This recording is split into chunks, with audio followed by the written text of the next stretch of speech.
नमस्कार साथियों, आज देश जी के ट्रिक में आप सभी का स्वागत है। दोस्तों, इस वीडियो में मैं यूपी पुलिस कांस्टेबल री एग्जाम 2024 के लिए जीके जीएस का टॉप 50 महत्वपूर्ण प्रश्नों को कराने वाला हूं, जो कि आपके एग्जाम्स के लिए काफी ज्यादा महत्वपूर्ण रहने वाला है। तो साथियों, इस वीडियो को आप बड़े ही ध्यानपूर्वक एंड तक जरूर देखिएगा। तो साथियों, आज का पहला प्रश्न है, महाबलीपुरम के रथ मंदिर का निर्माण किस पल्लव शासक ने करवाया था? ऑप्शन है महेंद्र वर्मन, नंदी वर्मन, नरसिंह वर्मन प्रथम, या फिर ऑप्शन डी है कुतुबुद्दीन ऐबक।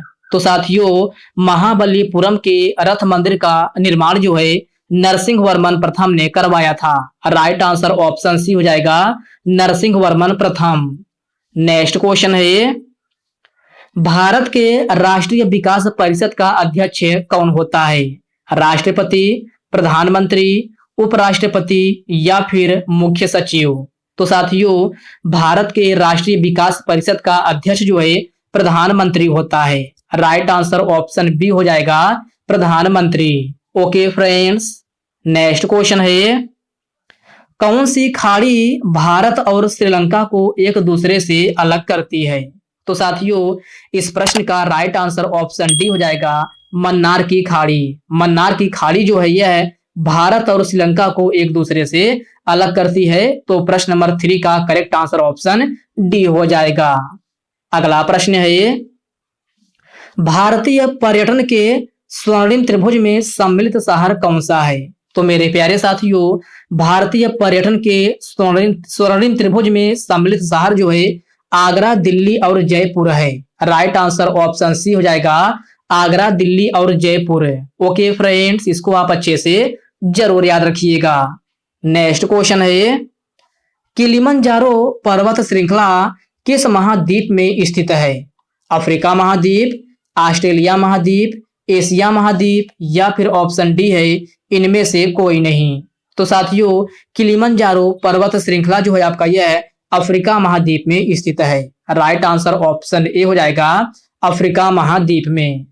अगला प्रश्न है, ये बांधवगढ़ राष्ट्रीय उद्यान किस राज्य में स्थित है? ऑप्शन है राजस्थान में, बिहार में, हरियाणा, या फिर मध्य प्रदेश? तो साथियों, बांधवगढ़ राष्ट्रीय उद्यान जो है आपका यह मध्य प्रदेश में स्थित है। राइट आंसर ऑप्शन डी हो जाएगा, मध्य प्रदेश में। ओके फ्रेंड्स, क्लियर है? चलिए बढ़ते हैं नेक्स्ट क्वेश्चन की ओर।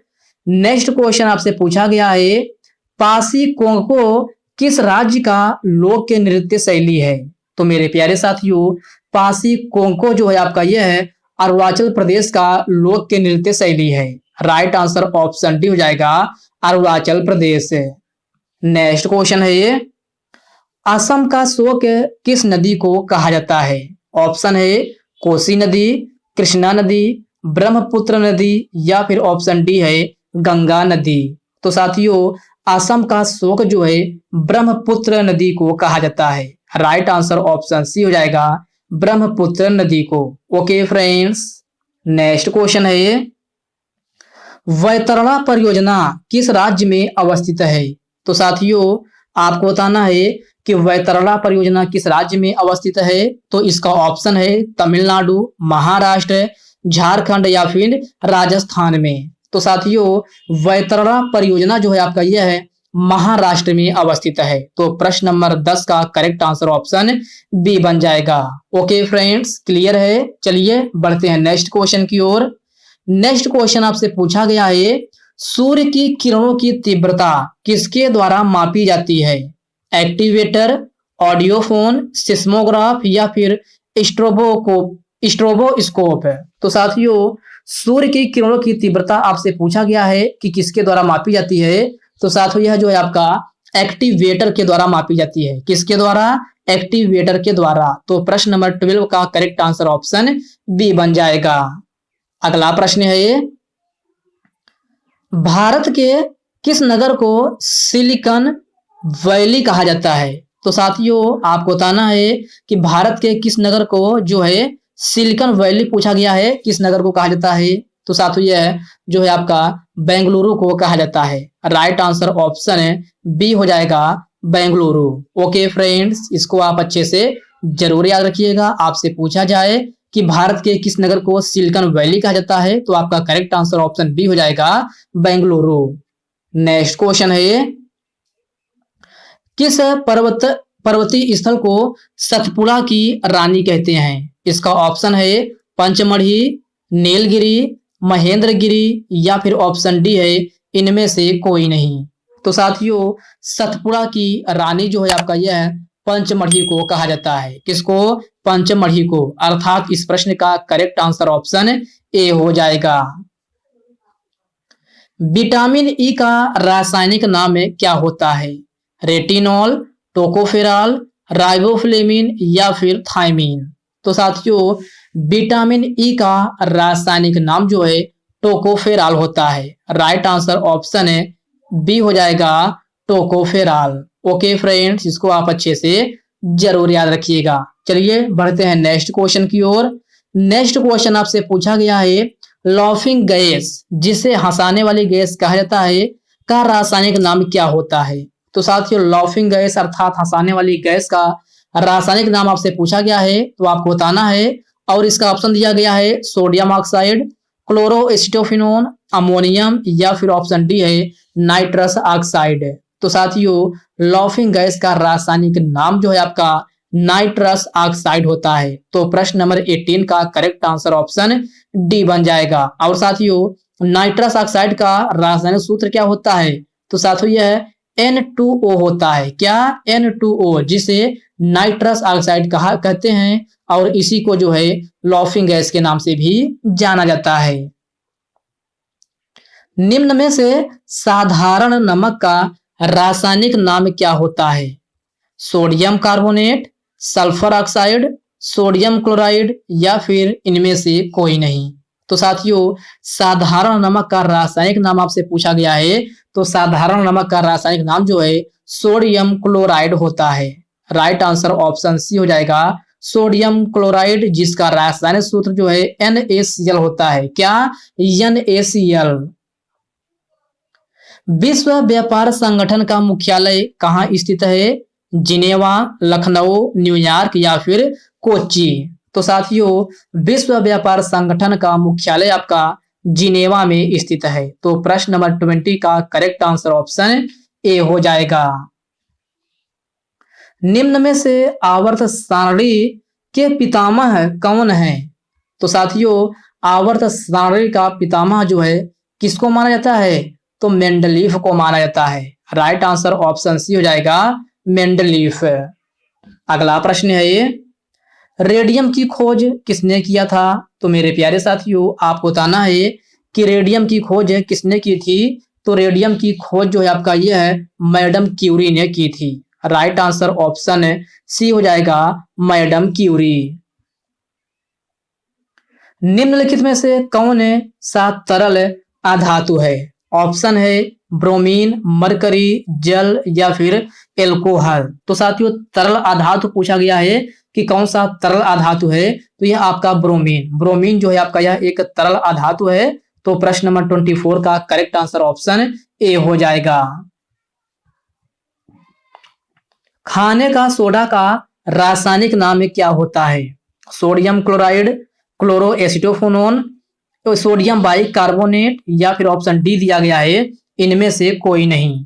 तो साथियों, खाने का सोडा का रासायनिक नाम जो है आपका सोडियम बाइकार्बोनेट होता है। राइट आंसर ऑप्शन सी हो जाएगा, सोडियम बाइकार्बोनेट। ओके फ्रेंड्स, इसको आप अच्छे से जरूर याद रखिएगा। चलिए बढ़ते हैं नेक्स्ट क्वेश्चन की ओर।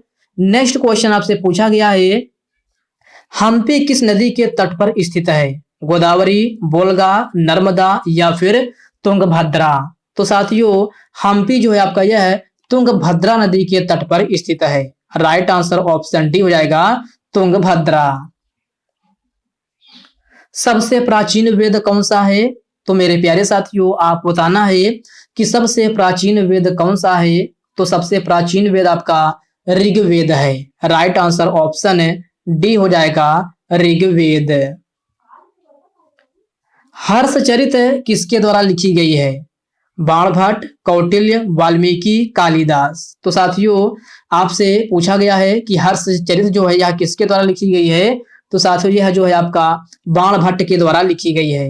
राइट आंसर ऑप्शन ए हो जाएगा बाणभट्ट।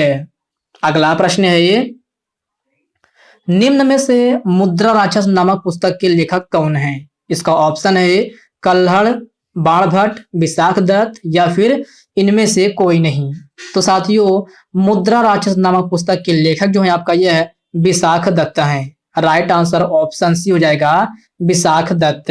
ओके फ्रेंड्स, इसको आप अच्छे से जरूर याद रखिएगा। चलिए बढ़ते हैं नेक्स्ट क्वेश्चन की ओर। नेक्स्ट क्वेश्चन आपसे पूछा गया है, नौसेना दिवस कब मनाया जाता है? ऑप्शन है 4 दिसंबर, 5 दिसंबर, 8 नवंबर या फिर 12 जनवरी। तो मेरे प्यारे साथियों नौसेना दिवस जो है आपका यह प्रत्येक वर्ष 4 दिसंबर को मनाया जाता है। तो प्रश्न नंबर 30 का करेक्ट आंसर ऑप्शन ए हो जाएगा। केसर का सबसे बड़ा उत्पादक राज्य या केंद्र शासित प्रदेश कौन सा है? दिल्ली, जम्मू कश्मीर, केरल या फिर कर्नाटक। तो साथियों केसर का सबसे बड़ा उत्पादक राज्य जो है आपका यह है जम्मू कश्मीर है। राइट आंसर ऑप्शन बी हो जाएगा जम्मू कश्मीर। सौर परिवार का सबसे बड़ा फ्रेंड्स ठंडा ग्रह कौन सा है? तो आपसे पूछा गया है सौर परिवार का सबसे ठंडा ग्रह पूछा गया है, तो यह साथियों आपका कौन सा है? तो नेपच्यून है। राइट आंसर ऑप्शन सी हो जाएगा नेपच्यून। नेक्स्ट क्वेश्चन है, प्रोटीन का निर्माण कहां होता है? ऑप्शन है राइबोसोम, माइटोकॉन्ड्रिया, लाइसोसोम या फिर ऑप्शन डी इनमें से कोई नहीं। तो मेरे प्यारे साथियों प्रोटीन का निर्माण जो है आपका राइबोसोम में होता है। राइट आंसर ऑप्शन ए हो जाएगा राइबोसोम। विद्युत बल्ब में प्रयुक्त होने वाली गैस है? ऑप्शन है अक्रिय गैस, हाइड्रोजन, नाइट्रोजन या फिर इनमें से कोई नहीं। तो साथियों विद्युत बल्ब में प्रयुक्त होने वाली गैस जो आपका अक्रिय गैस है। राइट आंसर ऑप्शन ए हो जाएगा। काकरापार परमाणु ऊर्जा रिएक्टर कहां स्थित है? ऑप्शन है राजस्थान, झारखंड, केरल या फिर ऑप्शन डी गुजरात। तो साथियों काकरापार परमाणु ऊर्जा रिएक्टर जो है आपका यह कहां स्थित है? तो गुजरात में स्थित है। तो प्रश्न नंबर 37 का करेक्ट आंसर ऑप्शन डी हो जाएगा। नील नदी कहां गिरती है? आपसे पूछा गया है नील नदी कहां गिरती है? लाल सागर, काला सागर, भूमध्य सागर या फिर इनमें से कोई नहीं। तो साथियों नील नदी आपसे पूछा गया है कि नील नदी कहां गिरती है, तो आपका नील नदी जो है आपका कहां गिरती है? तो भूमध्य सागर में गिरती है। प्रश्न नंबर 38 का करेक्ट आंसर ऑप्शन सी हो जाएगा। पंपास घास के मैदान किस देश में स्थित है? आपको बताना है पंपास घास के मैदान किस देश में स्थित है। तो साथियों यह जो है आपका अर्जेंटीना में स्थित है। राइट आंसर ऑप्शन बी हो जाएगा अर्जेंटीना में। सदाबहार वर्षा वन कहां पाए जाते हैं? तो मेरे प्यारे साथियों आपको बताना है कि सदाबहार वर्षा वन जो है आपका कहां पाए जाते हैं? तो साथियों यह आपका ब्राजील में पाए जाते हैं। करेक्ट आंसर ऑप्शन सी हो जाएगा ब्राजील। पेरिस किस नदी के तट पर स्थित है? ऑप्शन है सीन नदी, टाइबर नदी, सतलज नदी या फिर ऑप्शन डी इनमें से कोई नहीं। तो मेरे प्यारे साथियों पेरिस जो है आपका यह किस नदी के तट पर है? तो सीन नदी के तट पर स्थित है। राइट आंसर ऑप्शन ए हो जाएगा सीन नदी। मेकोंग डेल्टा कहां स्थित है? थाईलैंड, म्यांमार, वियतनाम या फिर कंबोडिया। तो साथियों मेकोंग डेल्टा जो है आपका यह वियतनाम में स्थित है। राइट आंसर ऑप्शन सी हो जाएगा वियतनाम में। रोम किस नदी के तट पर स्थित है? ऑप्शन दिया गया है राइन नदी, कावेरी नदी, सतलज नदी या फिर टाइबर नदी। तो साथियों रोम पूछा गया है कि रोम किस नदी के तट पर स्थित है, तो यह आपका जो है किस नदी के तट पर है?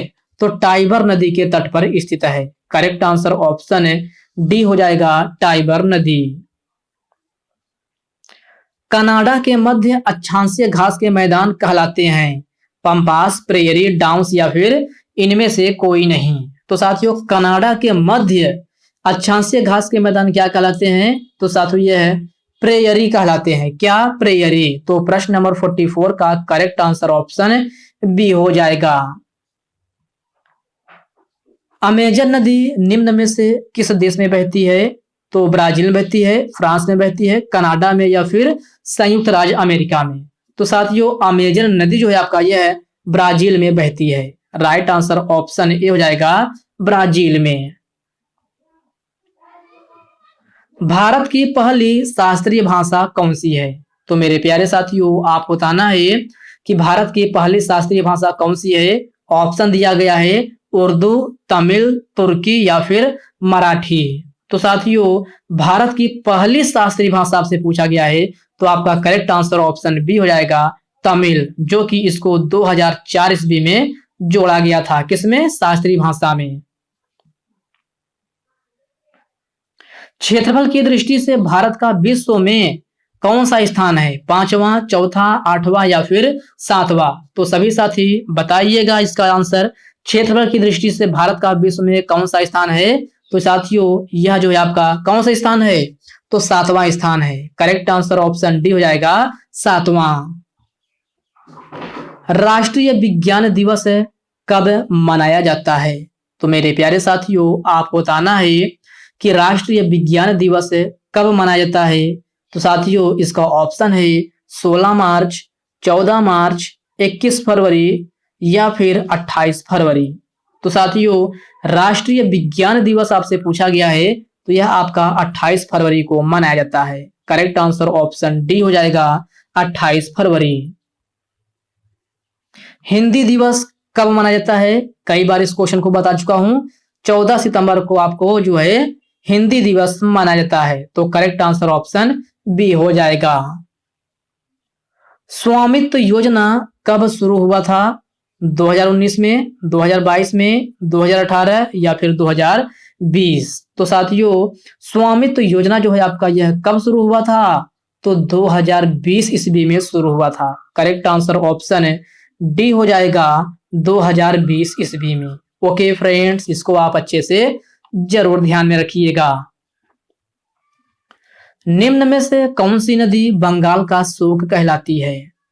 दामोदर, गंडक, ब्रह्मपुत्र, सतलज?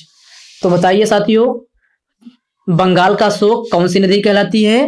तो बंगाल का शोक जो है आपका दामोदर नदी कहलाती है। राइट आंसर ऑप्शन ए हो जाएगा दामोदर नदी। और असम का शोक जो है ये असम का शोक है। कौन? ब्रह्मपुत्र नदी जो है आपका असम का शोक कहलाती है। आपसे बंगाल का शोक पूछा गया है तो आपका करेक्ट आंसर ऑप्शन ए हो जाएगा दामोदर नदी। नासिक किस नदी के तट पर स्थित है? तो साथियों आपको बताना है नासिक किस नदी के तट पर स्थित है।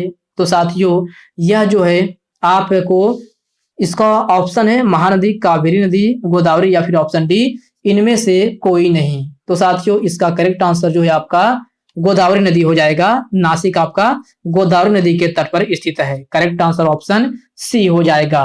तो साथियों आज के इस वीडियो में बस इतने ही प्रश्न हैं। साथियों इस वीडियो में मैंने आपको 52 क्वेश्चन कराया है। तो साथियों यह वीडियो आपको कैसी लगी आप कमेंट बॉक्स में कमेंट करके अपना फीडबैक जरूर दीजिएगा। और साथियों यह वीडियो आपके लिए थोड़ा हेल्पफुल लगा हो तो इस वीडियो को लाइक कर दीजिए, अपने साथियों के साथ शेयर कीजिए। फ्रेंड्स अभी तक आप चैनल को सब्सक्राइब नहीं किए हैं तो आप जो है चैनल को सब्सक्राइब करके बेल आइकन को जरूर से जरूर प्रेस कर लीजिएगा। तो चलिए साथियों इसी के साथ हम मिलते हैं किसी नेक्स्ट वीडियो में। तब तक के लिए जय हिंद दोस्तों।